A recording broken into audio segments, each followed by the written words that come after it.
A gente vai estudar as propriedades físicas dos compostos orgânicos. Algumas informações você já tem de aulas anteriores, mas mais voltado lá para a química geral, né? Para a química mineral, como geometria, polaridade, etc. A gente vai dar ênfase nas mesmas propriedades, mas só que para a química orgânica. Tá?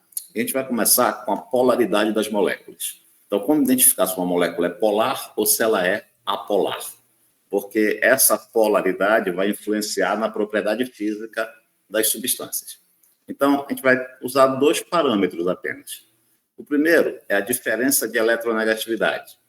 Essa diferença de eletronegatividade, ela só vai ser usada quando eu tiver moléculas que sejam diatômicas, moléculas formadas por apenas 2 átomos, tá?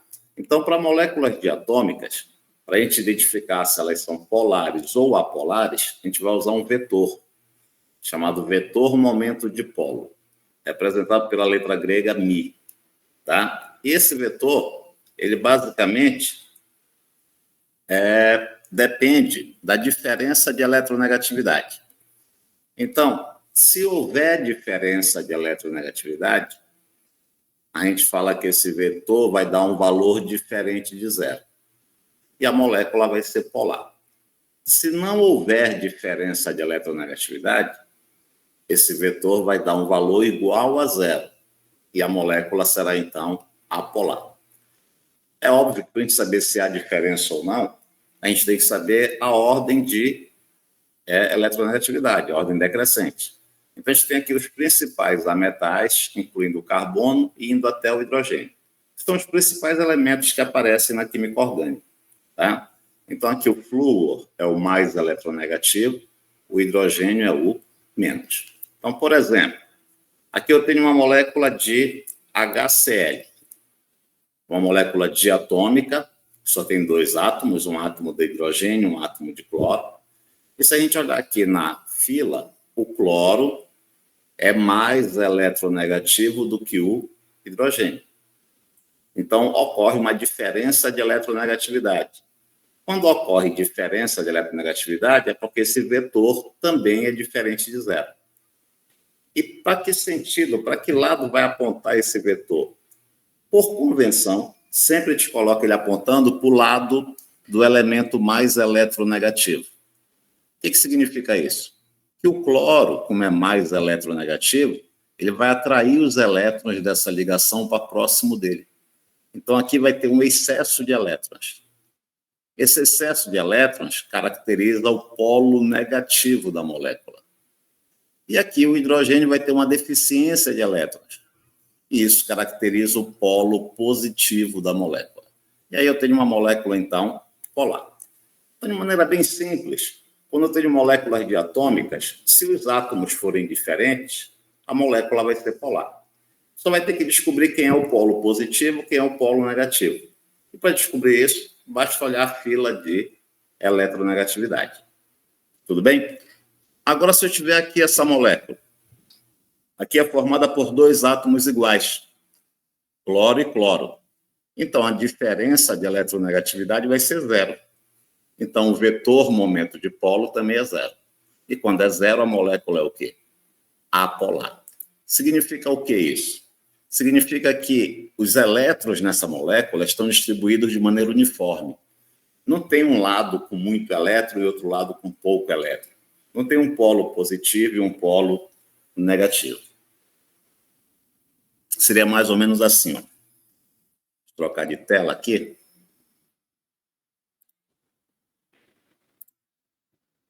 Aqui eu tenho um exemplo. Vocês estão vendo agora uma tela do Google? Do Google já, do Chrome? Sim. Beleza. Aqui eu tenho um exemplo, que é um exemplo que está num simulador da internet, que é do ácido fluorídrico, HF, semelhante ao HCl. Então, se a gente colocar aqui a eletronegatividade, o flúor tem a eletronegatividade 4, o hidrogênio 2,1. Então, o flúor é o mais eletronegativo. Então, o vetor vai apontar para o flúor. O flúor vai ser o polo negativo Aqui está calculado o valor, a gente não precisa calcular. Menos 0,43 dBi é a unidade. E aqui mais 0,43 dBi é o polo positivo do hidrogênio. Se a gente pudesse ver a molécula, né, com a sua nuvem eletrônica, seria assim. Quanto mais vermelho, mais negativo. Quanto mais azul, mais positivo. Significa que a densidade de elétrons estão mais do lado do flúor, por isso ele é o polo negativo, e estão mais escassos do lado do hidrogênio. Então, ele é o polo o quê? Positivo. Então, essa seria uma molécula polar, né? Porque tem um vetor momento de polo diferente de zero. Certo? Se eu pegar uma molécula como, por exemplo, o F2 são 2 átomos de flúor, semelhante ao Cl2 que a gente mostrou lá no PowerPoint. Repara que os elétrons estão distribuídos uniformemente, né? Não tem um lado com pouco elétrons, que seria azul, positivo, nem um lado com muito elétrons, que seria vermelho, negativo. Então, essa molécula aqui é uma molécula o quê? Apolar. Tá? Aqui eu tenho também uma densidade eletrônica. Repara que a densidade eletrônica é igual em toda a molécula. Molécula apolar. Se eu colocar o HF, densidade eletrônica. Quanto mais escuro, né, maior a densidade. Quanto mais claro, menor a densidade. Repara que em torno do flúor, a densidade eletrônica é maior, por isso é o polo negativo. Em torno do hidrogênio, a densidade eletrônica é menor, por isso é o polo positivo. Tudo bem até aí, pessoal? Tudo ok. Qualquer coisa me interrompa, porque eu não estou vendo vocês, tá? Certo. Bom, então, quando eu tenho moléculas diatômicas com apenas 2 átomos, basta eu olhar a diferença de eletronegatividade, certo? Agora, se eu tiver moléculas poliatômicas, moléculas com 3 ou mais átomos, como eu tenho mais de 2 átomos, eu vou ter mais de uma ligação, né? Então, eu vou ter vários vetores momento dipolo. Então, para eu saber se a molécula é polar ou apolar, eu tenho que ver o dipolo resultante. A gente coloca um Rzinho, só para dizer que é o vetor momento dipolo resultante. Vamos mostrar um exemplo que fica mais fácil. Então, eu tenho aqui 2 situações. Se esse vetor momento dipolo for zero, molécula apolar. Se for diferente de zero, molécula polar. Então, por exemplo, aqui eu tenho o gás carbônico, o CO2.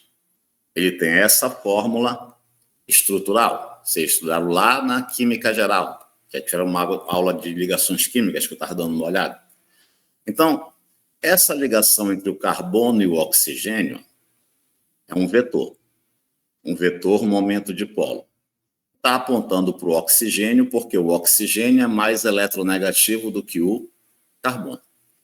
Esta ligação aqui também tem um outro vetor, também apontando para o oxigênio, que ele é mais eletronegativo do que o carbono.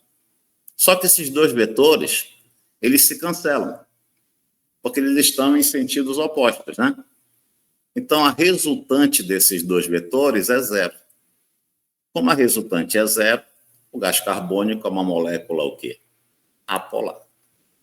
Agora, se você olhar para a água tem essa geometria, uma geometria angular, forma um ângulo de aproximadamente 105 graus. Tá? Entre hidrogênio e oxigênio, o oxigênio é mais eletronegativo. Então, o vetor aponta para ele. Beleza? Esses 2 vetores não se cancelam. Se estivessem assim, ó, na mesma linha, né, no ângulo de 180 graus, um ia cancelar o outro. Aqui também, mas não estão. Então, tem um resultante. Ó. Esse é o vetor resultante. Lá na matemática, a gente aprende a calcular resultantes, né? Então, basta tu passar uma paralela a um vetor, para que essa linha tracejada aqui está paralela a esse vetor. Uma paralela ao outro vetor, e onde as paralelas se cruzam é a origem da resultante. E aí ela vai apontar para o polo negativo.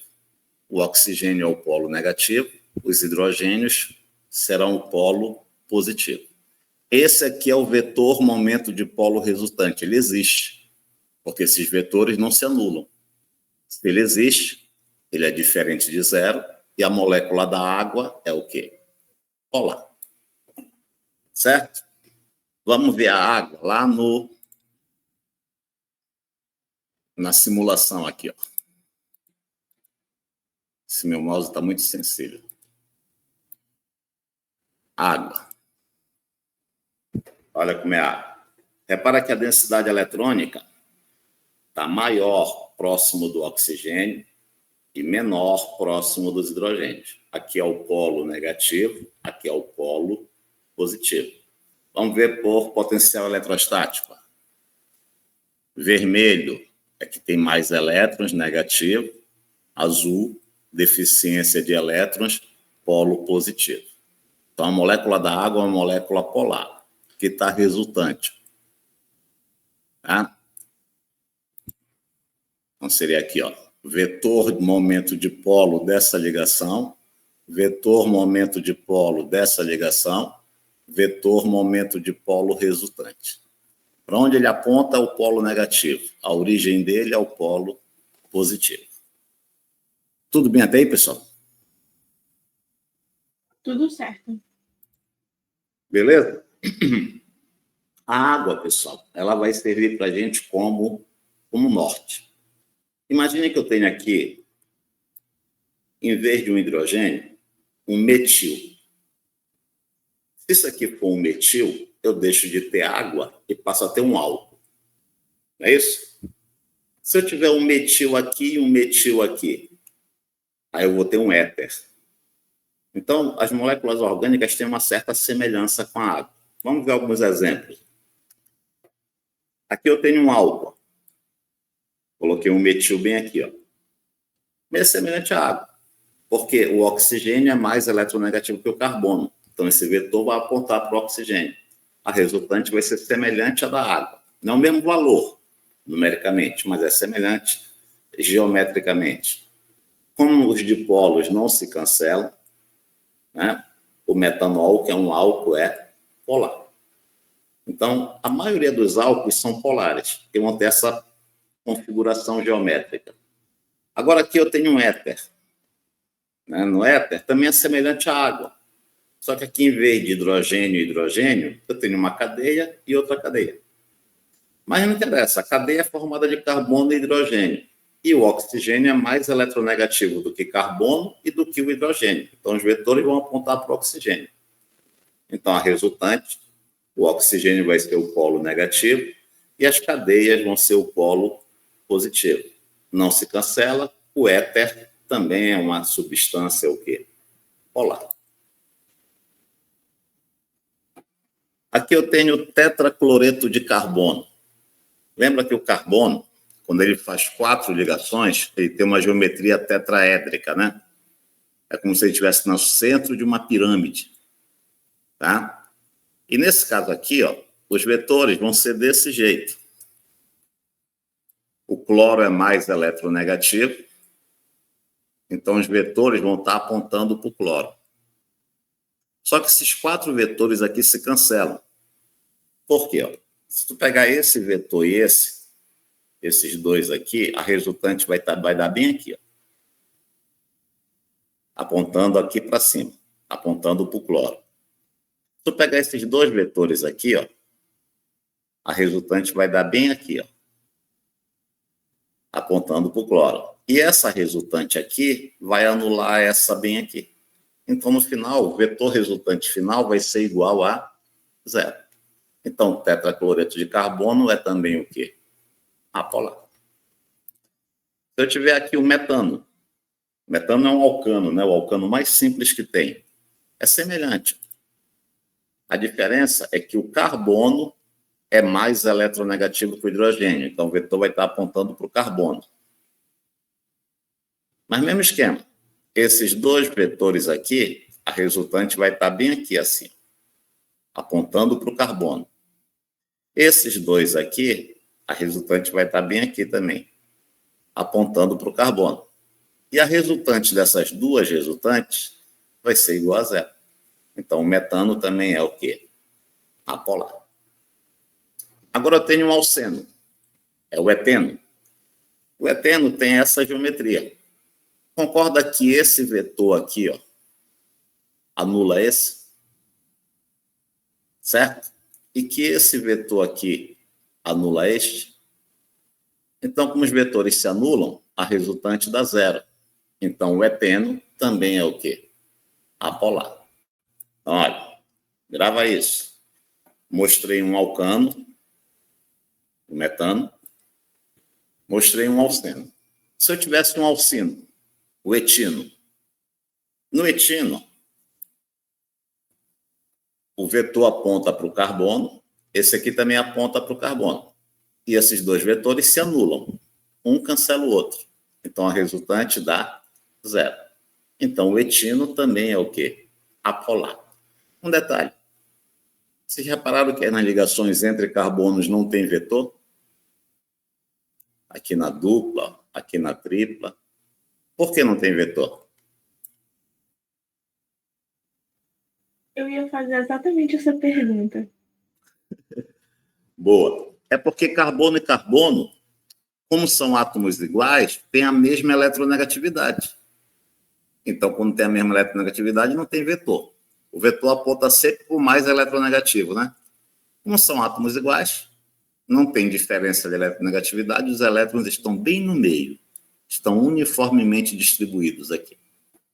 Beleza? Olha o benzeno. Esse é o benzeno. Também um hidrocarboneto aromático. Olha, concorda que esse hidrogênio aqui, esse vetor, cancela esse aqui? Certo? Esse vetor aqui, ó, cancela este.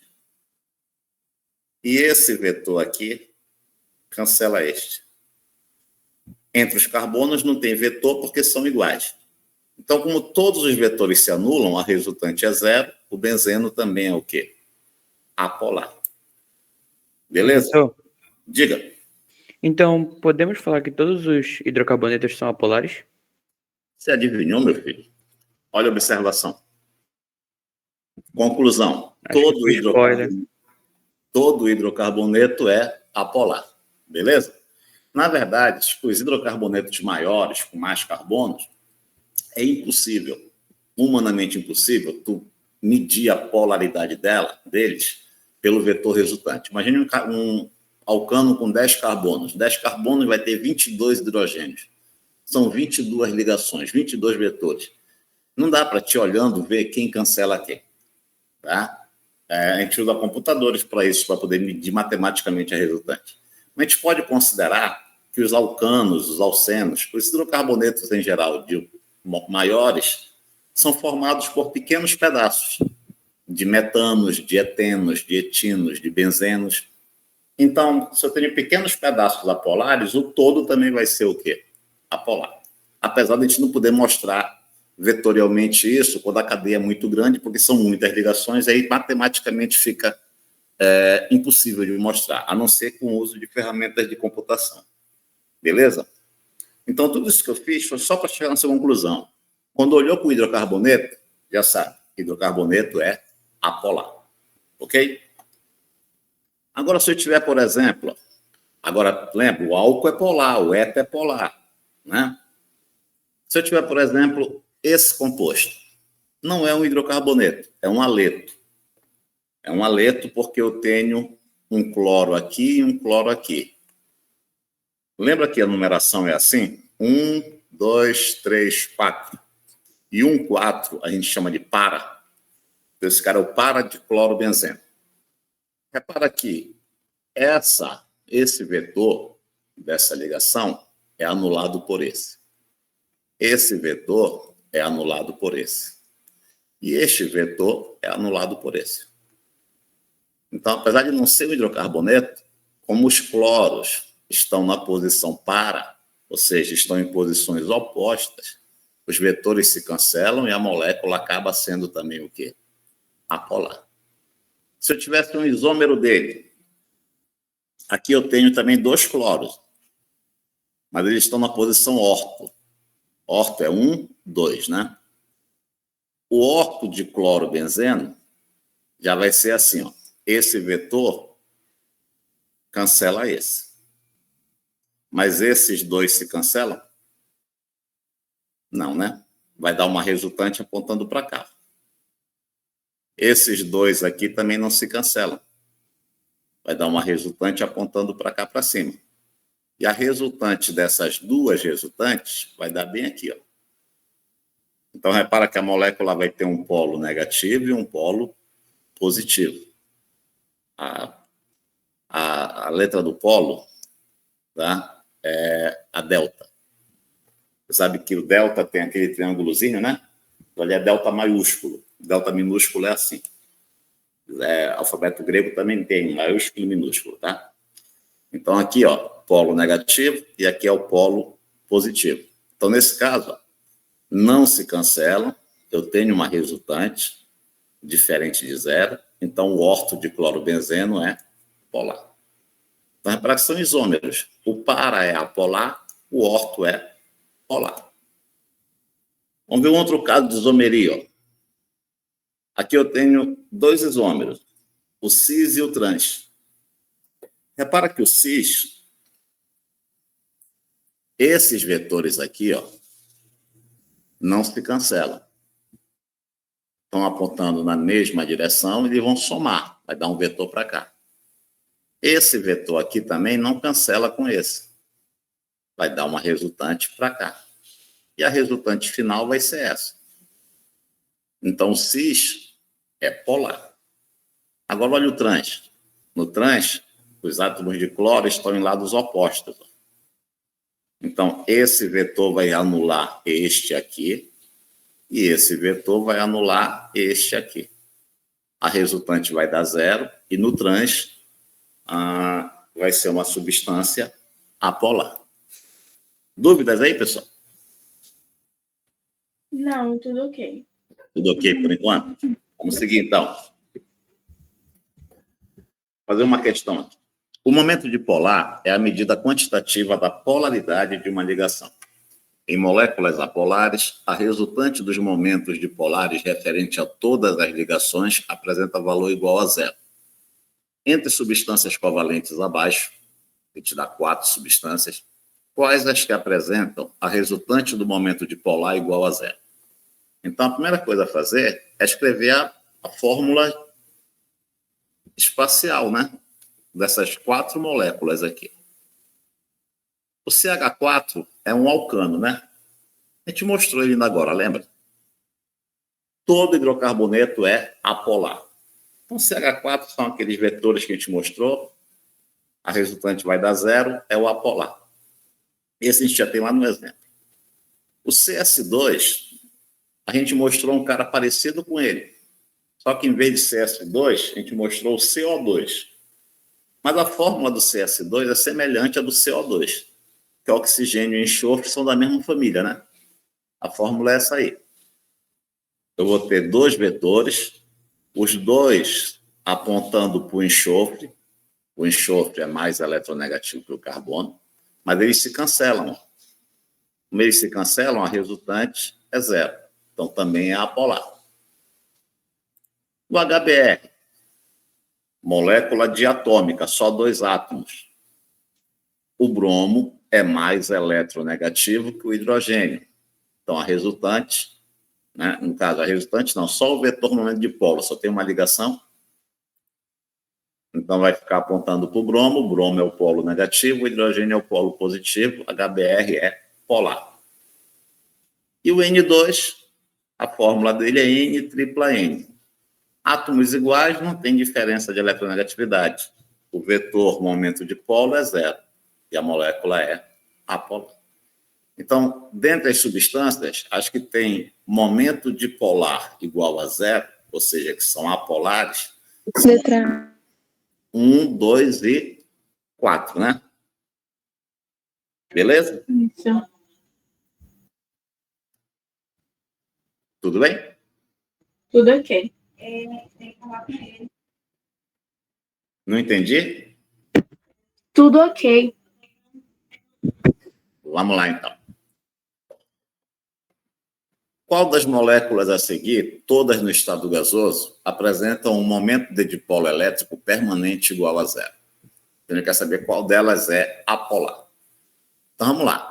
Tem que ir pelas alternativas, né? Ver cada uma para saber qual é apolar. De cara, logo, a gente pensa, metanol é um álcool, deve ser polar. Metanol é um aldeído, deve ser polar. Diclorometano é um haleto, também deve ser polar, né? Mas vamos ver a estrutura. O metanol eu mostrei ainda agora, semelhante à água. Os vetores apontam para o oxigênio, a resultante vai ser apontando para o oxigênio. Oxigênio polo negativo, o hidrogênio metil polo positivo. Então aqui, polar. Ele quer quando for igual a zero, ou seja, quando for apolar. Metanol é um aldeído, também conhecido como formol. É o aldeído mais simples que tem. Aqui, os vetores são assim, ó. Hidrogênio e carbono, o carbono é mais eletronegativo. Então, a resultante desses dois vetores vai ser bem aqui, assim. E carbono e oxigênio, o oxigênio é mais eletronegativo. Então, a resultante final vai ser apontando para o oxigênio. Isso aqui vai ser o polo negativo, e aqui os hidrogênios vão ser o polo positivo. Então, tem uma resultante, então a molécula é polar. O diclorometano é assim. Aqui eu vou ter, ó, os vetores do hidrogênio ligado ao carbono vão apontar para o carbono. E os vetores do carbono ligado ao cloro vão apontar para o cloro. Então, a resultante vai dar para cá. Isso aqui, o cloro, vai ser o polo negativo. E os hidrogênios vão ser o polo positivo.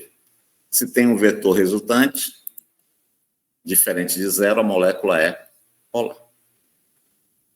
E esse cara? 1,3,5-triclorobenzeno. Esse cara aí, ó, vai ter esses vetores. Certo? Então, se você olhar, esses dois vetores não se anulam. Vai dar uma resultante bem aqui. Se você olhar esses dois vetores, não se anulam. Vai dar uma resultante bem aqui. Certo? Se você olhar esses dois vetores, também não se anulam. Vai dar uma resultante bem aqui. Então, eu tenho 3 resultantes. Se você pegar 2 delas, essa e essa, por exemplo, aqui, ó, a resultante vai dar bem aqui, né? Apontando para baixo. E essa resultante com essa vai dar zero. Então, 1,3,5-triclorobenzeno tem um momento de polar igual a zero, é uma molécula apolar, e é essa correta. Beleza? Eu já mandei esse slide para você. Oi? Certo. Tudo ok. Vamos seguir. Bom, sabendo a polaridade, vamos ver a primeira propriedade física importante, que é a solubilidade. Existe uma regra na química bem famosa chamada de semelhante dissolve semelhante. O que significa isso?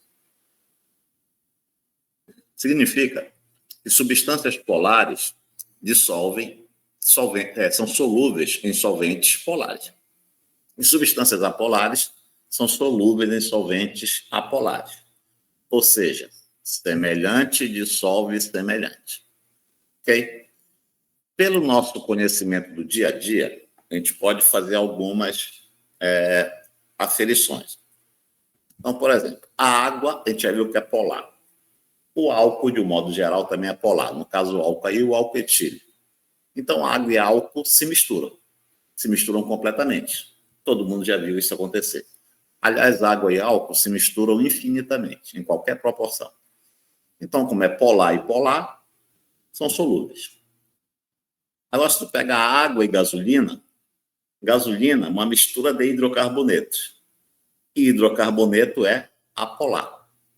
Então, água e gasolina não se misturam, né? Porque não são semelhantes. Então, água e gasolina são o quê? Insolúveis. Beleza? Agora, se eu tiver isso aqui, ó, propriedade anfifílica. Você sabe o que significa anfifílica? Esse prefixo anfi significa dubiedade, tá? Duplo caráter. Então, por exemplo, um anfíbio é um ser vivo que tem vida aquática e vida terrestre. Tá? Anfifílica significa que essas substâncias têm afinidade dúbia também. Tanto tem afinidade pela água, quanto tem afinidade por compostos apolares. De uma maneira mais simples, tanto são hidrofílicos, afinidade pela água, como são hidrofóbicos, aversão à água. Fóbico vem de fobia, fobia, medo, aversão, né? E fílico vem de filos, filo, afinidade. Então, os compostos orgânicos, eles têm, de uma maneira geral, um caráter anfifílico. O que significa isso? Eles têm um grupo funcional, normalmente formado por ametais, oxigênio, nitrogênio, flúor, cloro, elementos muito eletronegativos. E esses ametais normalmente formam ligações polares, então tem afinidade pela água. Enquanto que a cadeia carbônica, que é o R, né, é semelhante aos hidrocarbonetos, formado apenas por carbono e hidrogênio. Tem um caráter apolar. As cadeias carbônicas parecem os alcanos, os alcenos, os hidrocarbonetos. Então tem um caráter hidrofóbico. Então, sempre que você olhar um composto orgânico, você tem que olhar com essa atenção, que o grupo funcional ele tem afinidade pela água. Entretanto, a cadeia carbônica tem aversão à água. Como ele tem no mesmo composto as duas características, a gente fala que os compostos orgânicos têm um caráter anfifílico. Tá? Então, por exemplo, surge a pergunta: álcool e gasolina são solúveis? Bom, se você pensar, o álcool ele tem essa fórmula. Aqui eu tenho a cadeia carbônica dele, né? O álcool é o etanol, tem 2 carbonos. E essa cadeia carbônica aqui é semelhante ao etano. Então, ela tem uma característica hidrofóbica, uma característica apolar. E eu tenho um grupo funcional, que é a hidroxila, semelhante à água, né? Que é um grupo polar, um grupo o quê? Hidrofílico. Então, isso aqui é o grupo hidrofóbico, a cadeia. Isso aqui é o grupo hidrofílico, a hidroxila. Então, quando a água se mistura com álcool, ela se mistura com esse grupo bem aqui, ó. Essa parte da molécula que tem afinidade pela água. E quando a gasolina se mistura com álcool, ela se dissolve com a cadeia carbônica, que é a parte apolar, que é a parte hidrofóbica.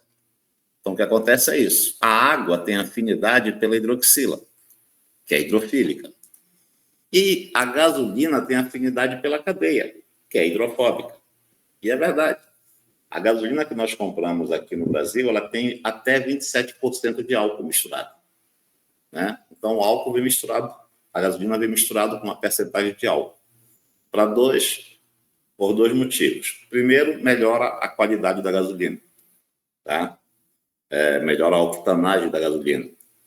E segundo, diminui o preço da gasolina, porque o álcool é mais barato do que a gasolina. Então, por lei, pode-se colocar até 27% de álcool na gasolina aqui no Brasil. Então, é isso que acontece. Então, a gasolina, ela não se mistura com a água. Tá? Porque a gasolina é apolar, é hidrocarboneto. Mas ela se mistura com álcool. Como? Através da sua cadeia carbônica. Tudo bem? Tudo ok. Então, resumindo aqui sobre polaridade. Os compostos orgânicos eles são formados por grupos funcionais. De uma maneira geral, são formados por esses elementos: oxigênio, nitrogênio, flúor, cloro, bromo, iodo, enxofre. Todos esses elementos são mais eletronegativos do que o carbono. Então, os grupos funcionais, de um modo geral, são polares e hidrofílicos, têm afinidade pela água. Só que o composto orgânico não tem só grupo funcional, tem a cadeia. E a cadeia carbônica, ela é apolar ou pouco polar, sendo então o quê? Hidrofóbica. Então, sempre que você pensar no composto orgânico, você tem que pensar nessas duas características. O grupo funcional tem afinidade pela água e a cadeia carbônica tem aversão à água. Tá? Então, resumindo, o tamanho da cadeia e a quantidade de grupos funcionais é que vai determinar a maior ou menor solubilidade do composto orgânico em um determinado solvente. Então, a cadeia vai influenciar a hidrofobia. A cadeia é apolar. E o grupo funcional vai influenciar a hidrofilia, a afinidade pela água, porque o grupo funcional é polar. Tá? Então, vamos resolver algumas questões rapidamente. Pense nas questões abaixo e responde. Entre o metanol e o 1-butanol, qual deve ser mais solúvel em água? Qual deve ser mais solúvel em gasolina? Então, a primeira coisa, tá aí os caras. Metanol é um álcool com 1 carbono, o 1-butanol é um álcool com 4 carbonos. Os dois são álcools, né? Qual dos dois deve ser mais solúvel em água? Metanol ou 1-butanol? O que vocês acham? Metanol? Metanol. Por que o metanol? Ele tem uma cadeia menor. Tá? Esse cara aqui, ó, como tem uma cadeia maior, ele tem uma parte hidrofóbica maior, que tem aversão à água. A diferença entre esses álcools aqui é a cadeia, né? Os dois têm uma hidroxila. A diferença é a cadeia. Quem tem a cadeia menor tem mais afinidade pela água. Quem tem a cadeia maior vai ter mais afinidade pela gasolina. Então, a resposta é metanol é o que tem mais afinidade pela água, é mais solúvel em água. E o butanol é mais solúvel em gasolina. Beleza? Sempre tem que estar olhando tamanho da cadeia e grupo funcional. Olha uma outra situação. Entre etanol e etileno glicol, qual deve ser mais solúvel em água e qual mais solúvel em gasolina? A mesma pergunta. Só que agora eu tenho assim, ó. Etanol é um álcool com 2 carbonos e uma hidroxila. Etileno glicol é um álcool com 2 carbonos, mas 2 hidroxilas. Então, qual desses dois deve ser mais solúvel em água? O etanol ou o etileno glicol? O etileno glicol, né? Por que o etileno glicol é mais solúvel em água? Porque ele tem 2 hidroxilas. E a hidroxila é hidrofílica. E qual o mais solúvel em gasolina? O etanol. Porque só tem uma hidroxila. Repara que a cadeia é igual, são 2 carbonos. A diferença agora está no número de hidroxilas. Beleza? Coloque os compostos abaixo em ordem decrescente de solubilidade em água. Então, aqui eu tenho 4 álcools. Aqui os 4. O 1 é o 1-butanol. É um álcool com 4 carbonos. O 2 é o 1-propanol. Um álcool com 3 carbonos. O 3 é o 1-pentanol. Um álcool com 5 carbonos. E o 4 é o etanol. Ele está pedindo para a gente a ordem decrescente. Do mais solúvel para o menos solúvel em água. Quem tu acha que é o mais solúvel em água? 1, 2, 3 ou 4? 4? 4. Que é o que tem a menor cadeia. Depois vai ser quem? 3? 2. 2, desculpa. Depois o 1, né? 1 e 3. Solúvel, o 3. Deu para entender? Sempre que tu pensar em solubilidade, tem que olhar para tamanho da cadeia e número de grupos funcionais. Certo? Determina-se experimentalmente que no álcool, ele escreveu um álcool genérico, ROH, R é a cadeia. A solubilidade varia inversamente proporcional com o tamanho de R. Quanto maior a cadeia, menor a solubilidade. Esse fato se deve, lembra que o álcool ele é semelhante aos compostos orgânicos. Ele tem uma cadeia que é o quê? Hidrofóbica, e um grupo funcional que é o quê? Hidrofílico. Tá? Ele está se referindo à cadeia. Certo? Então, ele fala que quanto maior a cadeia, inversamente, menor a solubilidade. Então, esse fato se deve, letra A, somente às propriedades hidrófilas do radical hidroxila. Ele não está se referindo à hidroxila. Nesse caso, todos os álcools aqui têm uma hidroxila. O que está mudando é o tamanho da cadeia só. Letra B, as propriedades hidrófilas de R, qualquer que seja o seu tamanho. R não é hidrófila. R é hidrófobo ou hidrofóbico. C, as propriedades hidrófobas de R, tudo bem, qualquer que seja o seu tamanho. O tamanho de R influencia? Sim. Sim, inversamente proporcional, né? Letra C, D. Ao aumento de R correspondeu ao aumento da parte apolar, que é hidrofóbica. Certo? Certo? Certo. Correta a letra B. Ok?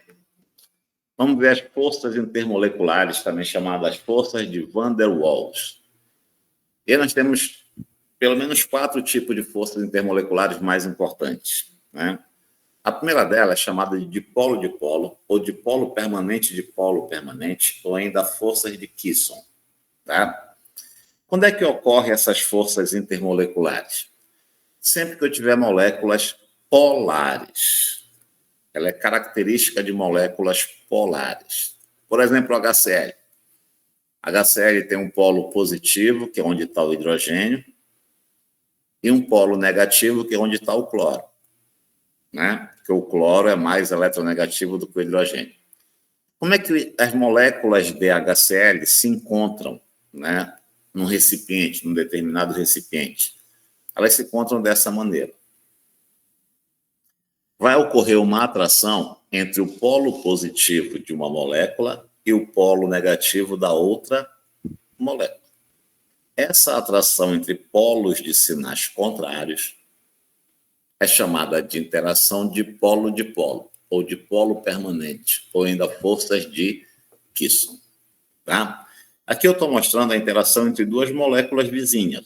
O polo positivo de uma é atraído pelo polo negativo da molécula vizinha. Mas quando eu tenho várias moléculas, eu vou ter, além de forças de atração, forças também de repulsão. Quais são as forças de repulsão? É a que ocorre entre dois polos negativos. São essas azul, pontilhado. Então, entre dois polos negativos, ocorrem forças de repulsão. Entre um polo negativo e um polo positivo, ocorrem forças de atração. Dependendo de que força predominar, as forças de atração ou as forças de repulsão, eu vou ter o estado físico da substância. Se predominar as forças de repulsão, a molécula está no estado gasoso. As moléculas estão muito distantes uma das outras. Se predominar as forças de atração, a molécula está no estado sólido. As moléculas estão muito próximas uma das outras. E se houver um equilíbrio entre as forças de atração e as forças de repulsão, a molécula está no estado líquido. Então, essas interações intermoleculares, elas ajudam a gente entender o estado físico das diversas substâncias que existem na natureza. Então, o primeiro tipo é a dipolo-dipolo. Ocorre com moléculas vizinhas. E elas são consequência da atração entre os polos de sinais opostos de duas moléculas. O polo positivo atrai o polo negativo. Ok? Bom, como elas ocorrem entre moléculas polares, nós temos que saber quem são as principais funções orgânicas que têm moléculas polares. Porque a minha ideia, você já deve ter tido alguma aula sobre isso lá na química geral, na química mineral, mas a minha ideia é aplicar para a química orgânica, tá? Hoje é só para a química orgânica. Então, quais são as principais funções orgânicas com interação de polo-dipolo? Bom, são aquelas que são polares, né? Uma que a gente já viu é o éter, né? O oxigênio é o polo negativo. O que vai mudar de éter para éter é o R1 e o R2, que é a cadeia. Tá? Mas o oxigênio vai ser sempre o polo negativo. Aldeído. Aldeído também vai ter o oxigênio como polo negativo. Né? Por quê? Porque carbono é mais eletronegativo que hidrogênio. Entre carbono e cadeia carbônica ocorre um equilíbrio, mas o oxigênio é mais eletronegativo que o carbono e acaba induzindo os elétrons para ele. Então, no final, o oxigênio é um polo negativo e aqui a cadeia e o hidrogênio vão corresponder ao polo positivo. Então, éter, quando aparecer éter lá na prova, de polo de polo. Aldeído, de polo de polo. Que são interações características de moléculas polares. Cetona. Cetona é semelhante ao aldeído. A diferença é que tem mais um radical aqui, né? Também o oxigênio é o polo negativo. Amina terciária. Eu tenho 3 radicais. Mas o nitrogênio é mais eletronegativo do que os carbonos. Então, o nitrogênio vai ser o polo negativo. Semelhante à amônia. Vocês viram lá na química geral. Só que na amônia era hidrogênio, hidrogênio e hidrogênio. Né? As nitrilas. Nitrila tem esse grupo funcional, CN. O nitrogênio é o polo negativo. Né? A cadeia vai ser o polo positivo. E os aletos. O aleto, esse X aqui é um halogênio, né? Pode ser flúor, cloro, bromo e iodo. Todos eles mais eletronegativos do que o carbono. Então, o halogênio vai ser o polo negativo, a cadeia vai ser o polo positivo. Então, essas são as principais funções orgânicas que vai ocorrer de polo. Éter, aldeído, cetona, nitrila, aleto e aminas terciárias. Beleza? A outra força intermolecular é a ponte ou ligação de hidrogênio. Também ocorre com moléculas polares. Na verdade, pessoal, a ponte de hidrogênio é um caso particular da dipolo-dipolo. Ela é mais forte, tá? E qual é a condição para ter ponte de hidrogênio? Eu tenho que ter hidrogênio, que vai ser sempre o polo positivo, ligado ou em flúor, ou em oxigênio, ou em nitrogênio, que são os elementos mais eletronegativos da tabela periódica. Esses elementos serão o polo negativo. Não tem que estar ligado nos 3, tá? Tem que estar ligado em um dos 3, ou flúor, ou oxigênio, ou nitrogênio. Principal exemplo de ponte de hidrogênio, a nossa gloriosa água. A água, pessoal, eu coloquei uma em destaque aqui, de azul, ó. Ela forma a ponte de hidrogênio entre o hidrogênio e o oxigênio de uma molécula vizinha, ou entre o oxigênio dela e o hidrogênio de uma molécula vizinha. E a água, por ter essa característica angular, ela consegue fazer isso aqui, ó. 3 moléculas de água formarem pontes de hidrogênio entre si, formando um hexágono. Nós chamamos de estrutura hexagonal da água. E ela é muito importante para um fenômeno interessante que ocorre com a água. A gente vai mostrar daqui a pouco. Aqui eu tenho uma representação em bola, modelo em bola que a gente chama da água. Aqui o oxigênio, aqui os hidrogênios. Então, a atração entre o hidrogênio e o oxigênio é uma ponte de hidrogênio. Repara que um oxigênio pode fazer mais de uma ponte de hidrogênio. Tá? Todas elas são pontes de hidrogênio ou ligações de hidrogênio. Lembra da estrutura hexagonal da água? Bom, isso aqui vai provocar o que nós chamamos de dilatação anômala da água. Já repararam que o gelo flutua? Quando a gente coloca na água? Bom, mas se gelo é água, e aqui eu tenho gelo em água líquida, água e água deveriam ter a mesma densidade. O gelo deveria ficar aqui no meio do copo. Mas se você colocar uma pedra de gelo num copo com água, ele não afunda, mas ele flutua. Né? Se ele flutua é porque ele tem menos densidade, a densidade dele é menor que a densidade da água líquida. Um iceberg, ele flutua, porque ele é menos denso que a água. Mas se é água e água, o que acontece? Bom, acontece que quando a água solidifica, quando ela vira gelo, ela assume aquela estrutura hexagonal.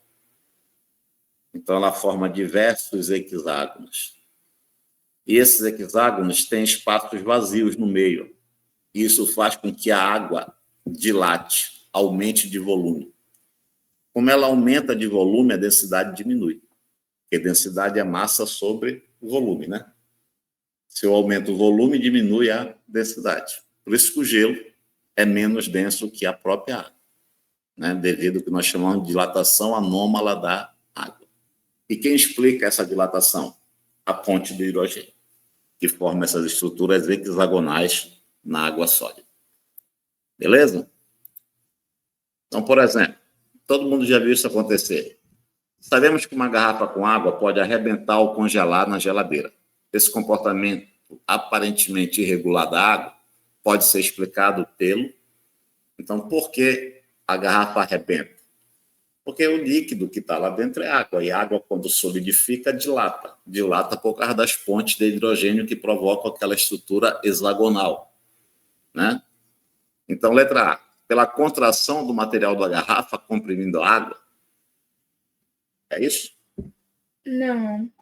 Pela interação de forças de ligação entre o material da garrafa e a água. Pela Não. formação de forças de Van der Waals, aumentando o volume da água. Poderia ser, mas eu vou explicar por que está errado. Tá. A letra D está mais certa.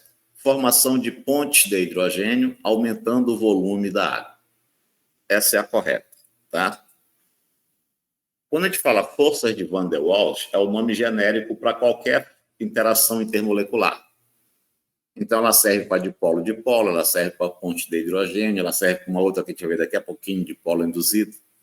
Força de Van der Waals é genérico. Nem toda força de Van der Waals, né, é igual à ponte de hidrogênio que tem na água. Então, o correto é dizer qual é o tipo de força intermolecular que está agindo para poder ocorrer essa dilatação anômala da água, que é a ponte de hidrogênio. Beleza? Ok. Já ouviu falar em tensão superficial? Nunca. Não. Bom, imagine que eu tenho aqui um copo com água, tá? Aqui eu tenho as moléculas de água, essas bolinhas aqui. Então, imagine uma molécula de água que esteja no interior do líquido. Então, ela vai sofrer interações, forças intermoleculares com as moléculas que estão próximas dela, certo? Então, com a molécula de cima, a molécula do lado, a molécula de baixo, a molécula da frente dela, a molécula que estiver atrás dela.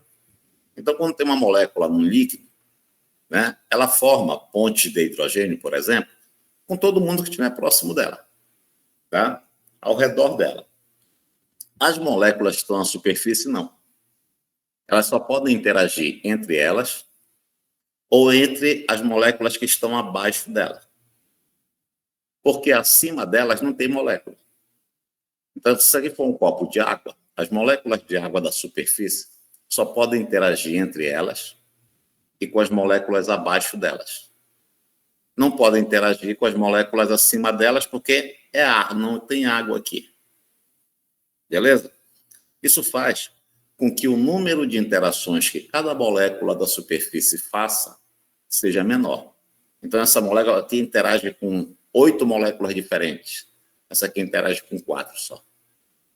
Logo, as interações são mais intensas, porque interage menos. Como elas são mais intensas, essas moléculas da superfície estão mais próximas uma das outras do que as moléculas do interior do líquido, porque as ligações são mais fortes. E como elas estão mais próximas, elas formam uma fina película na superfície do líquido. Essa fina película é chamada de tensão superficial. Professor, Diga. essa questão da tensão superficial seria, no caso, uma causa do porquê a água, quando ela vai congelar, ela congela primeiro por cima e depois que ela começa congelando pelo meio, ela vai por cima, depois dos lados. Teria alguma coisa a ver? Sim, perfeito. É essa a explicação. Isso que explica também o fato dos insetos conseguirem pousar na água. Quando o inseto, que é mais denso que a água, pousa na água, é porque ele pousa em cima dessa fina película. Essa é uma foto de um inseto em close pousando na água. Parece que ele está pousando uma almofada. Ele está pousando sobre a tensão superficial. Isso é também o que explica o fato da água formar gotas. Né? Por que ela não explode? Por causa da tensão superficial, dessa fina película. Beleza? E também explico o que você falou. Por isso que o gelo se forma primeiro pela superfície. Tá? Entendido. Bom, mas como eu falei, a nossa aula é voltada para a química orgânica. Então, agora temos que saber quais são as principais funções orgânicas que possuem ponte de hidrogênio, né? Então, álcool. Olha, aqui eu tenho uma representação genérica do álcool. Para ter ponte de hidrogênio, tem que ter hidrogênio ligado ao oxigênio. Então, o álcool forma a ponte de hidrogênio. No caso, estou mostrando duas pontes com duas moléculas vizinhas. Fenol, também. Qual é a diferença do álcool para o fenol? É que essa cadeia aqui é aromática.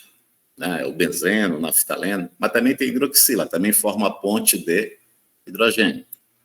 Ácido carboxílico, também. E aí o ácido carboxílico tem uma vantagem sobre o álcool. Ele tem 2 oxigênios. Então ele forma a ponte tanto com esse aqui, quanto com esse aqui. Ó. Além de formar ponte com o hidrogênio que tem a hidroxila. Né? As aminas primárias, a amina primária, tem hidrogênio ligado ao nitrogênio. Então forma a ponte de hidrogênio com o nitrogênio e com os 2 hidrogênios que ela tem. As aminas secundárias. A diferença é que a secundária só tem um hidrogênio, né? Então, só vai formar 2 pontes. Menos do que a primária. A terciária não tem hidrogênio. Então, a terciária é dipolo que a gente mostrou no slide anterior. Beleza? E vamos às interações de polo induzido, também chamado de forças de dispersão de London. Essa interação ela ocorre em moléculas apolares. Tá? Então, imagine que eu tenho uma molécula de Cl2. Né? Ela é apolar. Repara que a densidade de carga é homogênea. Não tem um lado mais denso em cargas negativas, em elétrons, e outro menos denso. É uma molécula apolar. Uma molécula apolar, como é que ela vai fazer para ter atração por outra molécula que é apolar? Bom, basicamente o que ocorre é isso. Então, imagine que eu tenha 2 moléculas apolares, vizinhas. As moléculas, elas têm um movimento livre. Então, elas podem se movimentar de maneira desorganizada, desordenada. Por isso mesmo, entre elas ocorrem choques. Então, imagine que essa molécula aqui venha se movimentando para a direita e essa venha se movimentando para a esquerda. Vai chegar um momento em que elas vão se tocar, vão se chocar. Isso acontece milhões de vezes. Tá? Entretanto, apesar de serem moléculas da mesma substância, elas não têm a mesma energia cinética. Elas têm energias cinéticas diferentes. Então, pode ser que essa aqui tenha uma energia cinética maior. Imagine como se fosse 2 bolas de bilhar. Essa com uma alta energia cinética, essa com uma baixa energia cinética. Quando elas se chocassem, quem tiver maior energia cinética vai manter o seu curso. E quem tiver menor energia cinética vai ser repelida. Concorda comigo? Só que não é uma bola de bilhar, são moléculas. E isso aqui é elétron. Isso aqui é uma nuvem de elétrons. Então, quem é que se choca, na verdade, é uma nuvem de elétrons de uma molécula com uma nuvem de elétrons da outra. Quando ocorre esse choque, os elétrons se movimentam. Então, pode acontecer isso aqui. Ó. Essa aqui vinha com energia cinética maior, quando se chocou, empurrou os elétrons para o outro lado. E aí a molécula que era apolar vai virar um dipolo. Vai ocorrer uma deformação na nuvem eletrônica dela.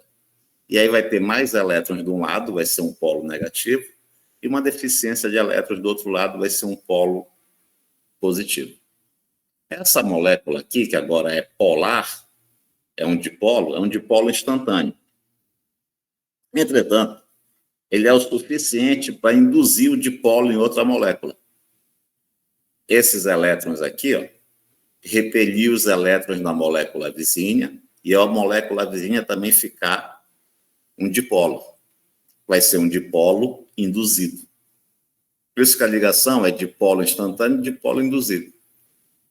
Isso aqui vai ficar sempre assim? Não.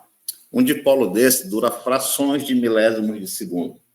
Depois, naturalmente, ele vai voltar a ser apolar. E aí acaba a interação? Acaba. Só que quando acabar o dipolo instantâneo, esse aqui já induziu uma outra molécula aqui do lado.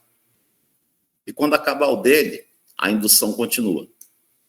E pior que isso, as moléculas não estão paradas, elas vão se chocar novamente. Então, esses dipolos ficam aparecendo o tempo inteiro. Apesar de eles serem de curta duração, mas eles ocorrem milhares de vezes por unidade de tempo. Então, dessa forma, é que as moléculas apolares sofrem atração uma pelas outras. Beleza? Porém, pessoal, a atração de polo instantâneo, de polo induzido, ela é muito fraca. Ela é a mais fraca de todas, tá? Mas ela é a única que acontece em moléculas apolares.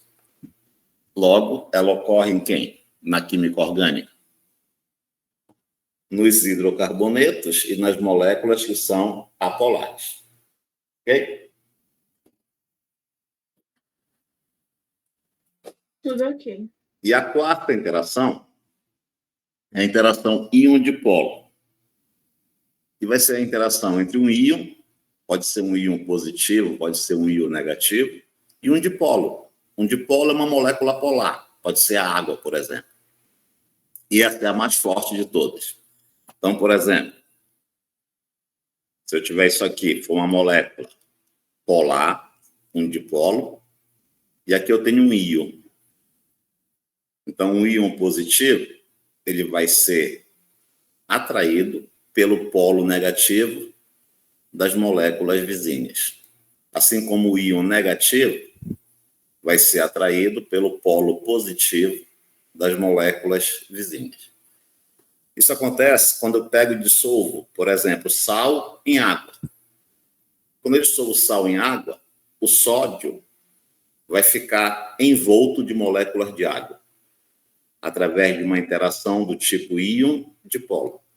E o cloro, no caso o cloreto, vai ficar também envolto por moléculas de água através do seu polo positivo. É assim que os íons se dissolvem em moléculas que são polares. Dúvidas? Nenhuma, por enquanto. Deixa eu ver que horas estão. Ih, já estourou meu tempo, né? Caramba. Acho que até 8h30. Era até. Já passou um pouquinho só, professor. Era até 20h20, mas pode finalizar o raciocínio aí, e aí eles vão ficar um pouquinho sem intervalo, mas dá para fechar aí. Bom, só para resumir, a intensidade das forças intermoleculares, então, seria essa: dipolo induzido, dipolo permanente, ponte de hidrogênio é mais intensa íon dipolo. Eu deixei aqui no slide para vocês um organograma para você identificar os diversos tipos de força intermolecular, né? As forças de Van der Waals, que é a dipolo induzido, dipolo-dipolo, ponte de hidrogênio, aí um dipolo e as ligações iônicas, tá? Então, você vai seguindo o organograma, é uma espécie de um resumo, ok? E aqui, ó, seria algumas questões aqui, eu vou resolver rapidinho, tá? A solubilidade do álcool etílico é infinita em água. Justifique esta afirmação baseada nas forças intermoleculares. Então, aqui eu tenho o álcool etílico. Aqui eu tenho o álcool etílico. E quando ele se dissolve em água, o que acontece é que formam pontes de hidrogênio entre a molécula da água e a molécula do álcool etílico. Por isso, o álcool e a água se misturam completamente, né? Então, a resposta seria devida à formação de pontes de hidrogênio entre as moléculas do álcool e da água. O éter é líquido à temperatura ambiente. Justifica essa afirmação baseada nas forças intermoleculares, né? Então, aí eu fiz um quadrozinho também, resumo para ti lá atrás, onde eu tenho o tipo de força intermolecular e as funções orgânicas que acontecem. Então, o éter, a força intermolecular presente entre moléculas do éter é do tipo de polo permanente. É isso que mantém o éter líquido, mantém as moléculas próximas uma das outras. Então, aqui é um resumo das principais funções orgânicas e a principal força termolecular envolvida. Então, seria devido às interações de polo permanente. O bromo é líquido, né? Por que isso? Um bromo, como são átomos iguais, Br2, o vetor momento de polo é zero, então a molécula é apolar. Uma molécula é apolar, as interações que ocorrem para manter ele no estado líquido são interações do tipo de polo induzido. E, por fim, o metoximetano é solúvel em água. O metoximetano é um éter, né? E como é que ele solubiliza com a água? Porque a água pode formar uma ponte de hidrogênio com éter. Não com o hidrogênio do éter, o hidrogênio da água. E o oxigênio do éter. Pessoal, só para terminar, às vezes acontece questões de falar de ponte de hidrogênio intramolecular. Intramolecular é dentro da própria molécula. Nós demonstramos, até então, pontes de hidrogênio intermolecular, entre uma molécula e outra. Mas ela pode acontecer dentro da própria molécula. Então, essa questão aqui é para identificar em qual dessas substâncias, em quais, são mais de uma, pode ocorrer ponte de hidrogênio intramolecular. Então, por exemplo, na letra A, repara que eu tenho o hidrogênio aqui, ó, e o oxigênio bem aqui, ó. Então, eu posso ter uma ponte aqui. Mas repara que é dentro da mesma molécula. Então, uma ponte de hidrogênio intramolecular. Aqui, ó, também pode acontecer entre o oxigênio e o hidrogênio, porque esse hidrogênio está ligado em nitrogênio. De novo, uma ponte de hidrogênio intramolecular. E aí existe uma condição interessante. Quando você for fazer uma ponte de hidrogênio intramolecular, você perceba se forma um anel de 5 lados. Os anéis mais estáveis para a ponte de hidrogênio intramolecular são os anéis de 5 lados, um pentágono, ou de 6 lados. Aqui, por exemplo, eu tenho hidrogênio e eu tenho nitrogênio bem aqui, ó, mas está muito distante. Então, não dá para formar ponte de hidrogênio aqui. Espacialmente, ocorre um impedimento aqui, porque a cadeia é fechada. Aqui, é comum o aluno achar que eu posso fazer uma ponte bem aqui, ó.